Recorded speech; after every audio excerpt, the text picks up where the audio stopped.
আসসালামু আলাইকুম প্রিয় মালয়েশিয়া প্রবাসী ভাই ও বন্ধুরা, দেশ এবং প্রবাস থেকে যে যেখান থেকে দেখছেন, আশা করি সবাই সুস্থ আছেন, ভালো আছেন। মালয়েশিয়ায় হাজার হাজার কর্মীর মনের একটাই ইচ্ছা, মালয়েশিয়ায় বৈধতার সুযোগ কবে দিবে।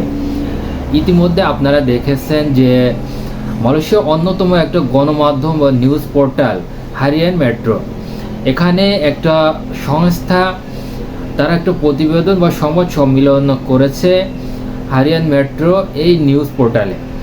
সেটা হচ্ছে MCCF।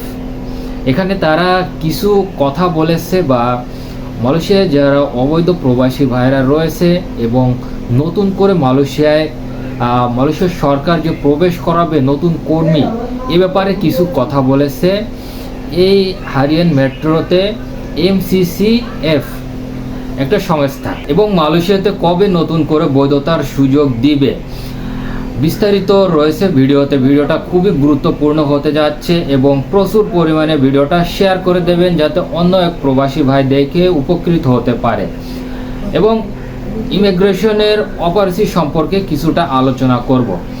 সময়ত মালয়েশিয়া প্রবাসী ভাই ও বন্ধুরা, আপনারা দেখেছেন বিভিন্ন স্থানে প্রচুর পরিমাণে অফারসি পরিচালনা করছে এই ডিসেম্বর মাস উপলক্ষে।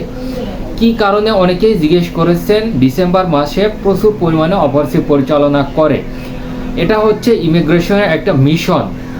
এই ডিসেম্বর মাস বছরের শেষ, এই মিশনে কিন্তু তাদের যে পরিকল্পনাটা এটা কিন্তু সাকসেসফুল করবে এবং পরবর্তীতে যে 2026 সালের আগে কিন্তু সরকারের কাছে তাদের একটা প্রতিবেদন দিতে হবে যে এই বছরে এতগুলো লোক আটক করা হয়েছে ইমিগ্রেশন থেকে, বা তাদের যে মিশনটা তারা কিন্তু সেটা টার্গেট বা ফিল আপ করবে এই ডিসেম্বর মাসে।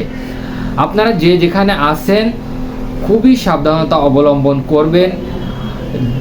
যদি না দরকার হয় তাহলে আপনারা রুম থেকে বের হবেন না এই ডিসেম্বর মাসে, যদি ইমার্জেন্সি না দরকার হয়।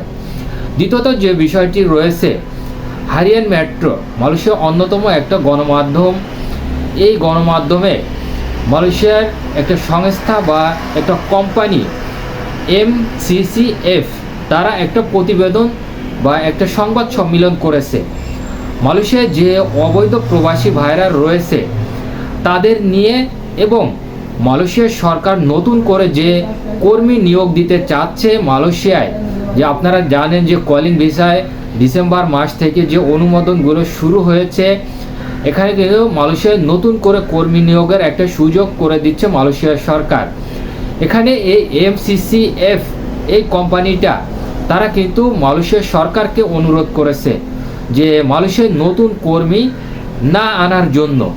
এবং MCCF এই কোম্পানিটা যে হারিয়ান মেট্রো সংবাদে তারা যে কথাগুলো বলেছে সেটা হচ্ছে মালয়েশিয়ায় যে অবৈধ শ্রমিকগুলো রয়েছে 7 লক্ষাধিক বা এর চেয়ে কমও হইতে পারে, বেশিও হইতে পারে।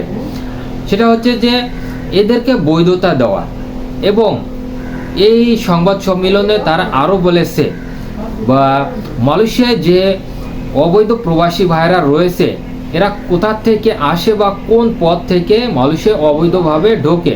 সেটা হচ্ছে বর্ডার থেকে, বিভিন্ন যে মালয়েশিয়ার কাছাকাছি যে দেশগুলো আছে এই দেশ থেকে বা বর্ডার থেকে কিন্তু এই লোকগুলো প্রচুর পরিমাণে মালয়েশিয়ায় ঢুকতেছে। এই সব স্থানে কঠোরভাবে নজরদারির কথা বলেছে এই MCCF কোম্পানিটা। এবং মালয়েশিয়ায় যারা অবৈধ প্রবাসী ভাইরা রয়েছে অনেক পুরনো কাজ করতে চায় মালয়েশিয়ার থেকে বা বিভিন্ন কোম্পানিতে রয়েছে, তারা মালয়েশিয়ায় বসে ইনকাম করতে চায় বা মালয়েশিয়ার উন্নতি করতে চায় বা মালয়েশিয়ার যে কর্মসংস্থান এই কর্মসংস্থানে আরও কিছুদিন থাকতে চায়, তাদেরকে কিন্তু বৈধতা দেওয়ার কথাটা কিন্তু এই হারিয়ান মেট্রো এই সংবাদ সম্মেলনে MCC কোম্পানি তারা কিন্তু উল্লেখ করেছে। মালয়েশিয়ার যে অবৈধ প্রবাসী ভাইরা রয়েছে তাদেরকে একটা বৈধতার আওতায়, ইলেকট্রিকভাবে বৈধতার আওতায় আনার কথা কিন্তু বলেছে। আশা করি আজকের ভিডিওটা সম্পূর্ণ বুঝতে পারছেন এবং ভিডিওটা প্রচুর পরিমাণে শেয়ার করে দেবেন। অনেকেই জানতে চেয়েছিলেন যে হারিয়ান মেট্রো নিউজে কি বলেছে এমসিসি এফ কোম্পানিটা। আশা করি সম্পূর্ণ বিষয়টা বুঝতে পারছেন।